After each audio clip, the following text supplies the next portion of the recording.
சிறிய எலி சமையலறையை கடக்கும்போது எங்கோ இருந்து அருமையான வாசனை வந்தது. அந்த வாசனையைத் தொடர்ந்து சென்றதும் ஒரு பெரிய கூடை அவன் கண்ணில் பட்டது. ஆனால் அந்த கூடை முழுக்க மூடப்பட்டிருந்தது.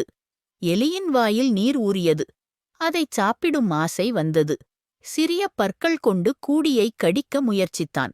அப்போது அருகிலே ஒரு கூரிய கத்தி கிடப்பதை கவனித்தான். அந்தக் கத்தியைப் பயன்படுத்தி ஒரு சிறிய துளை வெட்டினான். அந்த துளை வழியே உள்ளே நுழைந்தான். அங்கே எங்கும் மக்காச்சோளம். அவன் மகிழ்ச்சியுடன் சாப்பிடத் தொடங்கினான். வயிறு நிரம்பும் வரை சாப்பிட்டான். பிறகு வெளியே வர நினைத்தான். ஆனால் அந்த சிறிய துளை வழியாக வர முடியவில்லை.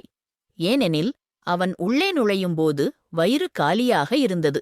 ஆனால் இப்போது வயிறு நிரம்பியிருந்ததால் அவன் அந்த துளை வழியே வெளியே வர முடியவில்லை. அவன் பதறினான். இறுதியில் சத்தமிட்டு அழத் தொடங்கினான். அப்போது ஒரு முயல் அங்கு வந்தது. அவன் அழுகையைக் கேட்டும் துளையின் வழியாகப் பார்த்தும், "ஏன் அழுகிறாய்?" என்று கேட்டது. எலி முழுக்க கதையைச் சொன்னான்.